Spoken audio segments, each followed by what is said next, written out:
പൊൻപ്രഭയിൽ Puthuppally saint George orthodox വലിയ പള്ളിയിലെ പ്രധാന പെരുന്നാൾ ആഘോഷം ഇന്നും നാളെയുമായി നടക്കുകയാണ്. പ്രധാന പെരുന്നാളിന്റെ ഭാഗമായി പൊന്നിൻ കുരിശ് മദ്ബഹയിൽ സ്ഥാപിക്കുന്ന ശ്രേഷ്ഠമായ ചടങ്ങ് നടന്നു. രാവിലെ 5 കുർബാനയ്ക്ക് ശേഷം പൊന്നിൻ കുരിശ് എഴുന്നള്ളിച്ചു. വിശുദ്ധ ഗീവർഗീസ് സഹദായുടെ ശക്തിയും ചൈതന്യവും ആവാഹിച്ചിട്ടുള്ളതെന്ന് വിശ്വസിച്ചു പോരുന്നതാണ് പൊന്നിൻ കുരിശ്. 401 പവനിൽ നിർമ്മിച്ചിട്ടുള്ളതാണ് പൊന്നിൻ കുരിശ്. ഗീവർഗീസ് മാർ കൂർലോസ് മെത്രാപ്പൊലീത്തയുടെ മുഖ്യ കാർമ്മികത്വത്തിൽ പൊന്നിൻ കുരിശ് ത്രോണോസിൽ സ്ഥാപിച്ചു.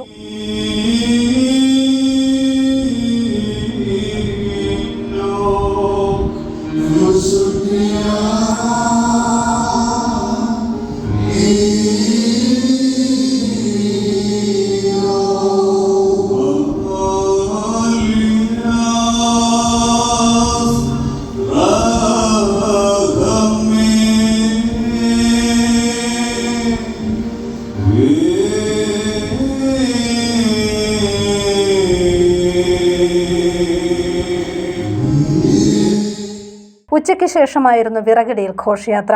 നാളെയാണ് വലിയ പെരുന്നാൾ. പുലർച്ചെ 1 മണിക്ക് ചരിത്രപ്രസിദ്ധമായ വെച്ചൂട്ടിനുള്ള അരിയിടിയിൽ ചടങ്ങ് നടക്കും. രാവിലെ 8 മണിക്ക് പരിശുദ്ധ ബസേലിയോസ് മാർത്തോമ മാത്യൂസ് തൃതീയൻ കാതോലിക്ക ബാവയുടെ മുഖ്യ കാർമ്മികത്വത്തിൽ 9 കുർബാന നടക്കും. തുടർന്ന് വെച്ചൂട്ട് നേർച്ചസദ്യയും കുട്ടികൾക്കുള്ള ആദ്യ ചോറൂണും നടക്കും.